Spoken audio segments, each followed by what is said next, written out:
Righty, boys and girls. So today, as you see here, right here, by the way, MLB show. Oh, this is fielding feedback. Fielding feedback franchise front office experience. So today they are in this sort of lead up to MLB show, which comes out pre that first weekend is basically 2 weeks away on the 14th. 3 weeks from today, actually, is the real giant release. So all that, we're getting closer and closer. I think there might be 2 this week. I don't remember if they're doing one, if they're supposed to be kind of like combining the 3, and the next week I think is DD. I will look, but I think that's kind of it.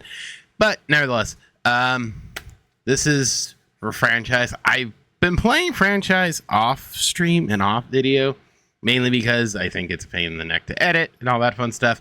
But we'll sort of see. I watched it already, so hopefully my questions won't be that bad, but we'll see. So let's jump into it. Leave a like, subscribe, turn the bell on, I suppose, to keep up with all the news and all that stuff. I know a lot of guys are covering it. I'm trying to do my part as well. Once MLB The Show 25 hits, we will be doing a lot, I promise. So let's jump into this and break her down.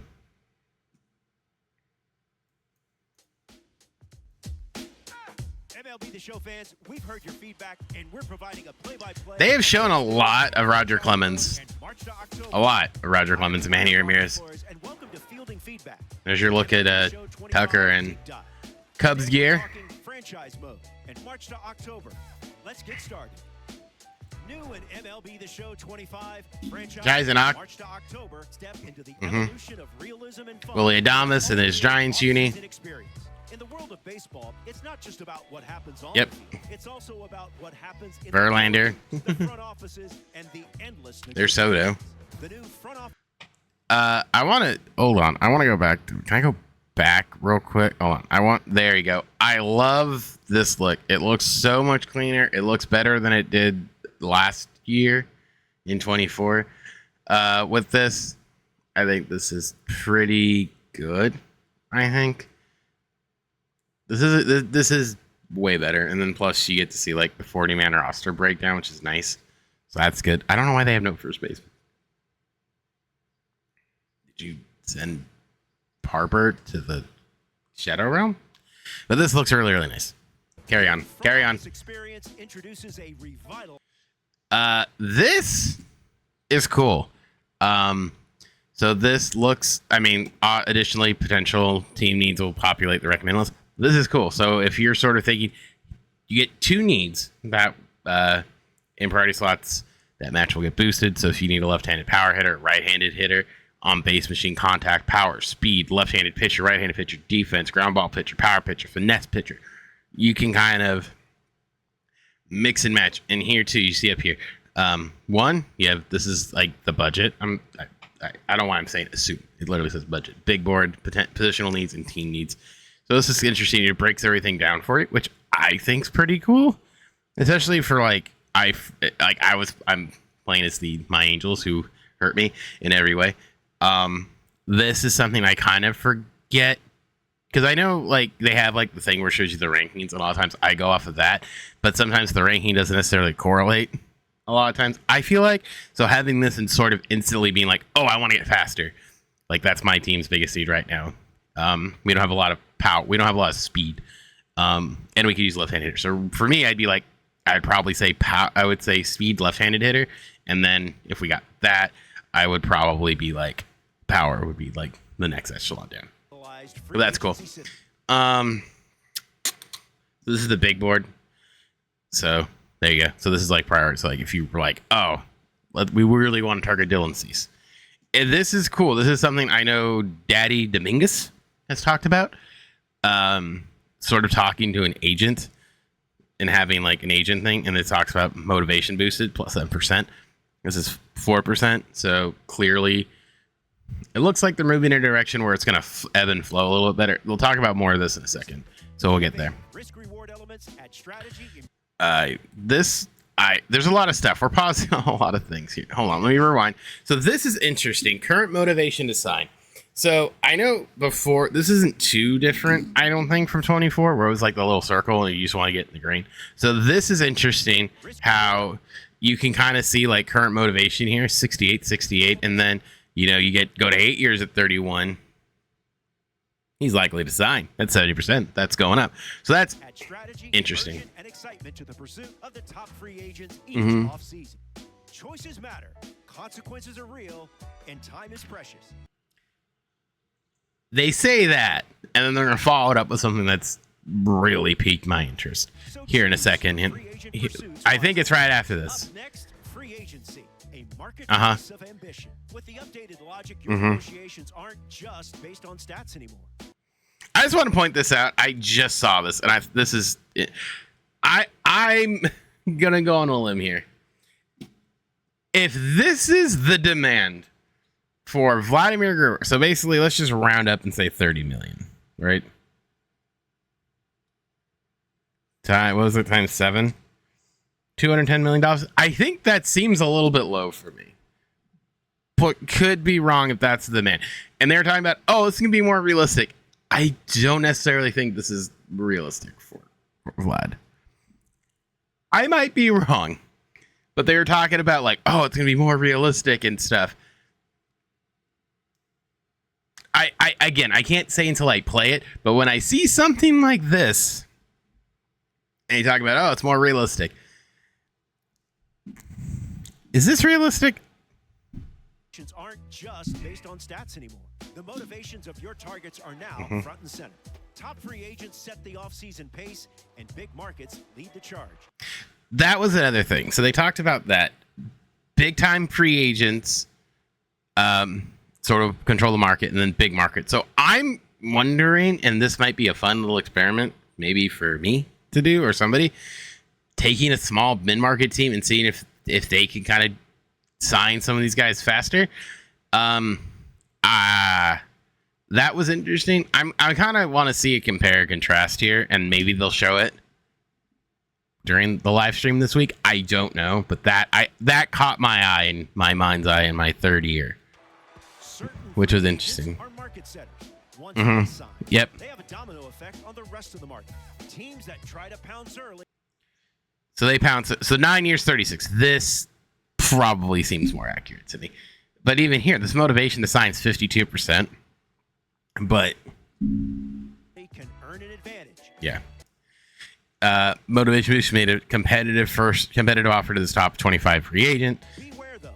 Offer a contract that consults a free agent, and they'll be less interested in signing with you. Introducing the big board, the blueprint for. So then we talked about this. It's not just about who's available; it's about who fits.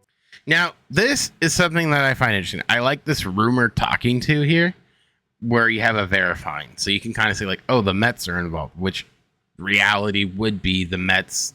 This makes sense. Mets make sense. I think all of these guys would make sense in reality. Maybe these two for sure. Arizona, not so much. One team I do see making a play for Red, the Angels, because his papa was an Angel. And we know that it's going to all roads lead to Anaheim from Toronto when you're a Guerrero. Just saying.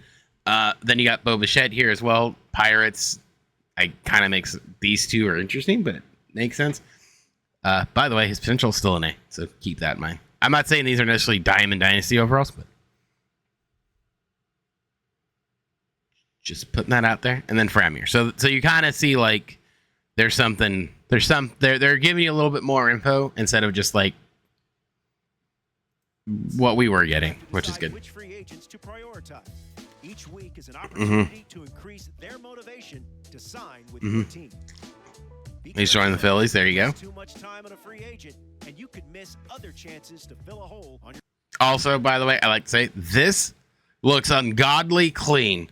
I love it. Please tell me this is it. This might be what it is for DD. If it is, I love this. It's not going to flashbang you anymore. This is great. The numbers are nice and big, so makes a life a lot easier for me. Not that I couldn't read them. I'm just saying. I think this is kind of this looks way cleaner. I like it. I like it a lot. Minor thing.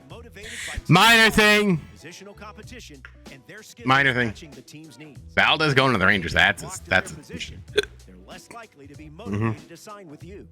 As the GM, you'll decide when the time is right to offer a contract. Offer a little too soon, and the free agent's motivation may not be high enough. Offer too late, and another team may swoop in and steal your target. A mystery team might even be lying in wait. I love it. I love the mystery team. Occasionally, a free agent may come back to give you a last chance opportunity before signing. Free agents may also reach out to you. Use these There's Max Fried. opportunities to fill holes with players that want to be a part of your organization. Now this I think is interesting. The reason why I say this is interesting because I mean, granted, this does happen where you get guys who do it, but clearly we're going with the whole like agent sort of thing. The one thing I wish they would add, if they could, is like make like a lot of this stuff does happen on the phone, but depending on when it is, I would say a cool little boost for signing windows would be like the winter meetings. I think that'd be cool because that's normally when everyone's together. So that would be one thing I would be like cherry on top. But I think this is a good first start here. Good first start. Was Vlad? Wait, hold on. Was that Vlad? Hold on. I don't know why I'm like. Oh, that's Josh. I was like, is that Vlad in an Ashes form? Free agent contract demands are more realistic than ever before. Mind you, I don't necessarily know what that's going to entail. Are we going to see? I mean, granted, there's not like a giant free agent, kind of like Juan Soto this past year, and then Shohei Ohtani the previous year. We're going to see like these mammoth-sized contracts. I don't necessarily think you're going to see that level. And salaries and terms comparable But we don't know. you see in real life. I don't know. This year, we've updated the max salaries for players with new contract logic that will lead to much more. I want to know what that Sometimes means to sign and how that a feels. free agent, you'll have to overspend. Yep. Remember, though, an emotional decision can hamstring your franchise in the future with an untradeable contract. Like Anthony Rendon. More accurate arbitration figures will reflect true-to-life values with all new logic. Salaries will be more reflective of the player's value to the team. If the team and player can't come to an agreement, a hearing will decide the player's salary. I'm gonna just go on a limb. When it comes to arbitration and stuff, at least in game, it doesn't bother me a whole lot. At least the way I handle it, I'm just like, hey, what do you want? I usually go over anyway, because I'm like, it's not that big of a deal for me. I don't know how that's gonna be. Can I like, or something? I don't know. That was just my thought when I first said it. Like, I'm not gonna penny pinch. Because if you're off by a couple $1,000s, it doesn't matter. Who knows? Who knows?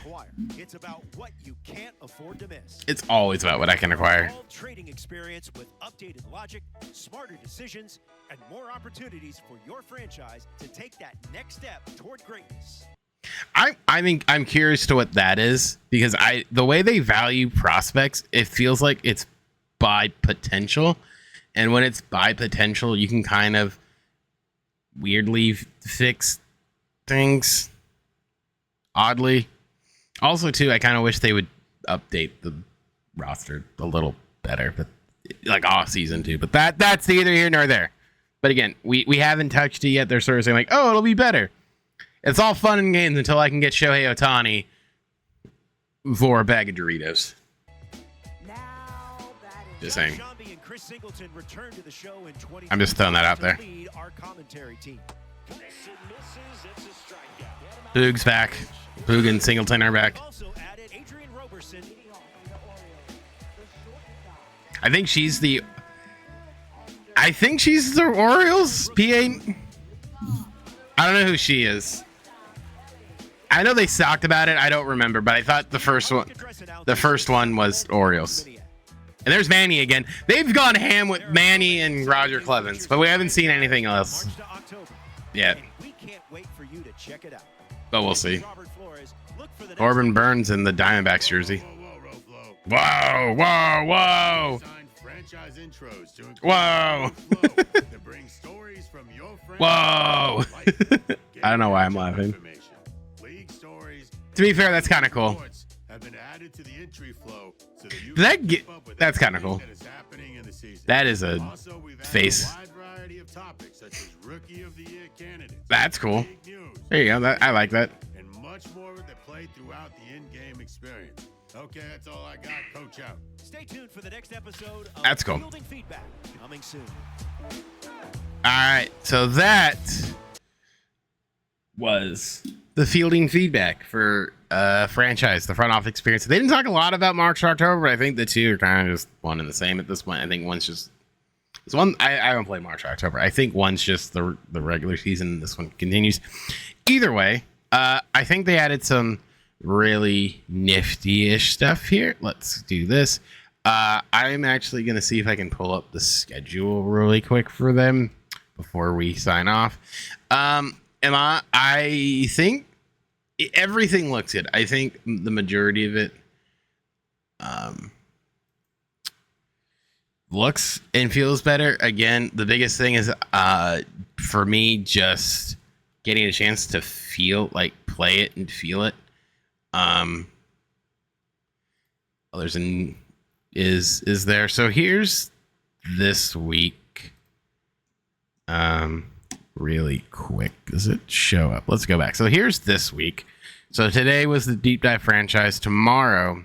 And then they did a homage gameplay deep cuts collection. It was a couple of shirts. They showed them. Then feature premiere franchise. I thought they were doing something with storylines. They did. Somebody asked that. What happened to the storylines deep dive on Wednesday? I guess this update. That's right. This was supposed to be here. That's not here anymore.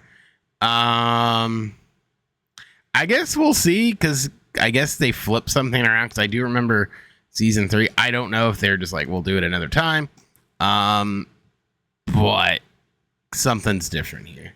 But we'll see. Maybe they'll surprise us. I don't know, or they're just going to throw it in there. I don't know. I guess everything is subject to change. Who knows? We're just here covering it. But if there is something else, we'll talk about it. We'll put it out there. But that's that. We'll sort of see how things go. Again, I think the feel of things and what they say are totally different. I kind of like what they're doing, but again, I hold judgment until it's actually like feasible and I played it. So we'll see. Let me know. Do you think this is a good thing? I think the changes looked at least good. We'll kind of see how things sort of play out with the screenshots they showed.